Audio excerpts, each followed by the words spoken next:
அனைவருக்கும் வணக்கங்க. Welcome to மீன் புஷ்பாவின் சமையல். பாவக்காய் தொக்கு செய்ய போகிறேங்க.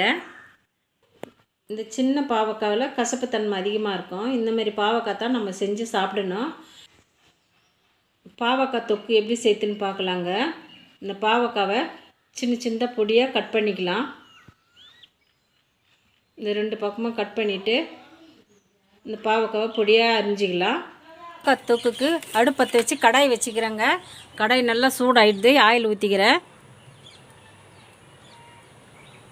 ஒரு 1/4 ஸ்பூன் கடுகு அல்ப போட்டுக்கிறேன். இதில் ஒரு 3 வெங்காயம் இப்போ இந்தமாரி பொடியாக கட் பண்ணி வச்சுக்கலாங்க. அப்போ தொக்குக்கு நல்லாயிருக்கும். ஒரே ஒரு தக்காளி, 2 கருவேப்பிலை. கடுகு பொரிஞ்சோடனே வெங்காயத்தை போட்டுக்கலாம். கடுகு பொரிஞ்சதுங்க வெங்காயத்தை சேர்த்துக்கிறேன் எண்ணெயில்.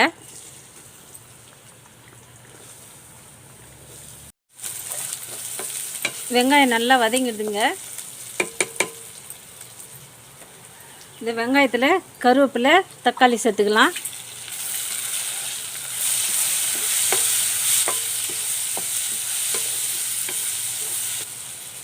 கால் கிலோ பாவக்காய்க்கு 1 ஸ்பூன் மிளகாத்தூள் சேர்த்துக்கிறேங்க.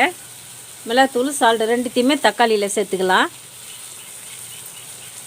இந்த தக்காளியில் பாவக்காய் பொடியாக கட் பண்ணதை வெங்காயம் தக்காளியில் சேர்த்துக்கிறேன். பாவக்காவை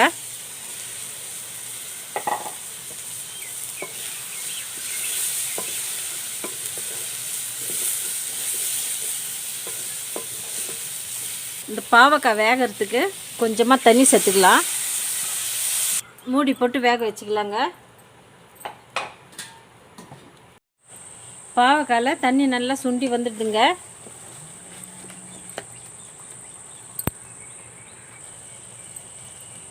இந்த பாவக்காயில் இது மாதிரி வெல்லம் ஒரு கட்டி போட்டுக்கலாம்.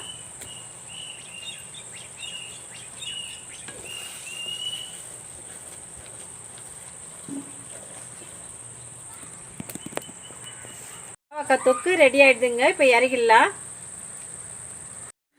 பாவக்காய் தொக்கு ரெடி ஆகிடுதுங்க. இந்த வீடியோ உங்களுக்கு பிடிச்சிருந்தா நம்ம சேனலை சப்போர்ட் பண்ணுங்கள், லைக் பண்ணுங்கள், ஷேர் பண்ணுங்கள், கமெண்ட் பண்ணுங்கள், சப்ஸ்கிரைப் பண்ணுங்கள். மறக்காமல் பக்கத்தில் இருக்கிற பெல் பட்டனையும் கிளிக் பண்ணிவிடுங்க. தேங்க்யூ.